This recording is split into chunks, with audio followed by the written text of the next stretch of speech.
नवीन आरंभ. सगळीकडे आनंदी आनंदाचे वातावरण होते, कारण उद्या सगळ्यांच्या लाडक्या अनघाचे लग्न होते. हे अनघाचे दुसरे लग्न होते. अनघाचा नवरा परदेशात नोकरी करत होता. तिथेच त्यांनी दुसरे लग्न केले. हे समजल्यावर सर्वांना खूपच धक्का बसला.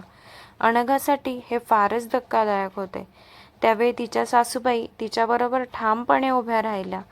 त्यांनी आपल्या एकुलत्या एका मुलाला आपल्या इस्टेटीतून बेदखल करून सर्व सुनेच्या नावे केले. या धक्कादायक गोष्टीतून सावरायला मदत केली. घरचा व्यवसाय तिच्या हवाली केला. तिनेही खूपच समर्थपणे सांभाळला. सगळ्यांनी तिला दुसरे लग्न करण्यासाठी सुचवले, पण तिने ते कधीच मानले नाही. तिला स्वरा नावाची गोड मुलगी होती. स्वरा 5वीत होती. व्यवसायानिमित्त अनघा माहेरी आली तेव्हा तिच्या भावाला व वहिनीला तिने ठामपणे सांगितले की लग्नाचा विषय काढायचा नाही. अनघाचा भाऊ आणि वहिनी म्हणजेच मंदार व मानसी यांना मात्र तिचे लग्न व्हावे असे वाटत होते. त्यांनी शोध घेतला तेव्हा त्यांच्या असं लक्षात आलं की अनघाचा एक चांगला मित्र आहे, अजय. त्याचे अनघावर प्रेम होते, पण अनघा मात्र त्याला नकार देत होती. हे कळल्यावर मंदारने त्याचा शोध घेतला, त्याला भेटला, त्याच्याशी बोलला, मग त्याला घेऊनच घरी आला. त्याला पाहिल्यावर अनघा चपापली, पण स्वरा मात्र धावत आली. अजय बरोबर मस्ती करायला लागली. खूप खुश झाली, त्याच्याशी बोलू लागली. हे सर्व पाहून मंदार व मानसी खुश झाले. मग ते अनघाशी बोलले. ती स्वरासाठीच लग्नाला नाही म्हणत होती, पण स्वरानेच आग्रह केल्यावर अनघा लग्नाला तयार झाली. तो दिवस शेवटी उगवला. सगळीकडे गडबड चालू होती. बरेच पाहुणे आलेले होते. अजून काही पाहुणे येत होते. पाटणकर हे बडे प्रस्थ असल्यामुळे बरीच मंडळी येत होती. तेव्हाच अजयबरोबर बाहेर गेलेली स्वरा रडत रडत आत आली आणि अनघाला मिठी मारून रडू लागली. सर्वांनाच काय झालं ते समजेना. शेवटी अनघाने तिला शांत केले आणि तिला विचारलं, काय झाले? तेव्हा स्वरा म्हणाली, अजय काकांनी मला मारले.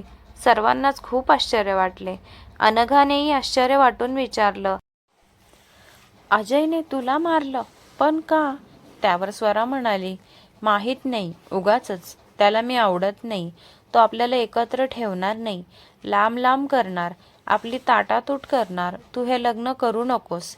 हे ऐकून सगळेजण अवाक झाले. तेव्हाच अजय आला आणि म्हणाला, स्वरा, काय बोलतेस? अगं, मला तू खूप आवडतेस. मी तुला कशासाठी मारीन? मी नाही मारलं. स्वरा ओरडलीत. खोटं. अजय काका, तू जा इथून. हे सगळं पाहून सर्वजण अवाक झाले. मंदार व मानसी पण चक्रावून गेले. काय करावे तेच त्यांना कळेना. स्वरा हे सगळं बोलून वर खोलीत निघाली आणि पाय घसरून पडणार इतक्यात अजयने पकडले आणि तिला उचलून खाली आणून अनघाजवळ दिले आणि म्हणाला, जर स्वराचा नकार असेल तर आम्ही हे लग्न करणार नाही, कारण मला अनघा व स्वरा यांची ताटातूट करायची नाही. ताटातुटीचे दुःख मला माहिती आहे.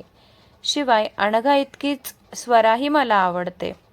जर आम्ही तिघेजण एकत्र राहणार असलो तरच मला अनघाशी लग्न करायची इच्छा आहे. मला स्वरासारखी छान, सुंदर, समजूतदार मुलगी मिळणार असेल तरच मला हे लग्न करायचे आहे, असं सांगून अजय जाऊ लागला. पण त्याचा हात घट्ट धरून स्वरा रडत रडत म्हणाली, मला क्षमा कर अजय काका. मलाही तू खूप आवडतोस, पण माझ्या काही मैत्रिणी आणि इतर लोक काय काय बोलायचे. म्हणायचे, आज गोड बोलतोय, उद्या लग्न झाल्यावर तुला एकटीला ठेवून दोघंच फिरायला जातील. तू एकटी पडशील, म्हणून मी घाबरून अशी वागले. मला माफ करून आईशी लग्न करशील? हा प्रश्न ऐकून सर्वांनाच खूप आनंद झाला. मंदार, मानसी पण खुश झाले. अनघाचा व अजय यांचे लग्न लागले आणि तिघजणही अजयच्या म्हणजेच त्यांच्या घरी राहायला गेले. अशा प्रकारे अनघा, अजय व स्वरा यांचे जीवन खूप चांगल्या प्रकाराने मार्गी लागले. कथा आवडली असल्यास चॅनलला लाईक, शेअर आणि सबस्क्राईब करायला विसरू नका. लवकरच भेटूयात एका नवीन कथेसह. श्री स्वामी समर्थ.